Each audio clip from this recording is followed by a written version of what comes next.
Paigtingin ng Land Transportation Office ang no registration, no travel policy. Ito'y para matuldukan na ang pagbiyahe ng mga sasakyang hindi rehistrado.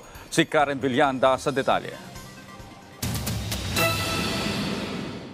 Simula sa susunod na linggo, asahan na ang random checkpoint ng Land Transportation Office para sa mahigpit na pagpapatupad sa no registration, no travel policy. Matapos mapag-alaman na sa 38 milyon na mga sasakyan sa bansa, 14 na milyon lang ang rehistrado sa LTO at higit 24 na milyon dito ang unaccounted o hindi rehistrado. Aabot rin sa 37 billion pesos ang revenue na nawawala sa gobyerno dahil dito. I hope there are less apprehensions, more voluntary compliance.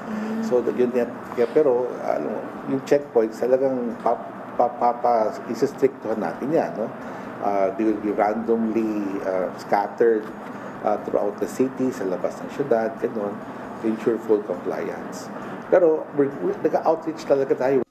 Dito sa tanggapan ng LTO sa East Avenue, tambak ang mga impounded na sasakyan. Karamihan dito ay mga public utility vehicle at inaasahang madadagdagan pa ito sa mahigpit na pagpapatupad ng LTO sa no registration, no travel policy. Pero ang LTO mas nais na kusa ng magparehistro ang mga operator para na rin sa kaligtasan ng mga pasahero.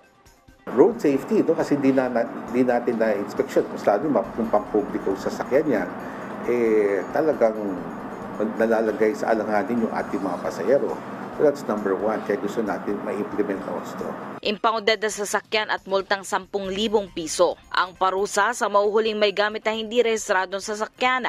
Sa datos ng LTO, pinakamalaking porsyento ng mga hindi rehistradong sasakyan ay ang mga motorsiklo, na 70% ng 24 million unaccounted vehicles. Bumaba naman ang 20% ang mga nagpaparehistro ng public utility vehicle. Hindi inaalis ng LTO ang posibilidad na malaking epekto ang pandemya kaya dumami ang unregistered vehicle. Sa terminal ng jeep na ito sa North Avenue, Quezon City, naging sampayan na lang ang ilang mga unit ng jeep matapos hindi na ibiyahe simula noong pandemic. Dahilan, magmula nung mag-pandemic, wala lang makabiyahe. Wala ka naman sasakay eh. Pangalawa, yun nga, itong mga operator, wala na rin silang driver na makuha, yun ang isa pang dahilan. Wala na rin yung operator eh. Namatay na yung operator, tinigil na rin yan. Bakit di na pumasok? Wala na rin bumiyahe. Dahil unang-una, mahina na rin biyahe talaga rito eh. Nagsabi naman ng LTO na lilinisin din ang kanilang datos. Papadaliin na rin ang proseso sa pagpaparehistro ng sasakyan online. We would also slowly transition to online registration so that ang huling face-to-face nila sa LTO ay yung pag-inspect ng vehicle. After that, they don't have to go to the district offices anymore to register their unit. Sa ngayon kasi pupunta pa district office eh. Ngayon, di ka na kailangan pumunta ng district office, tuturuan natin sila mag-online registration.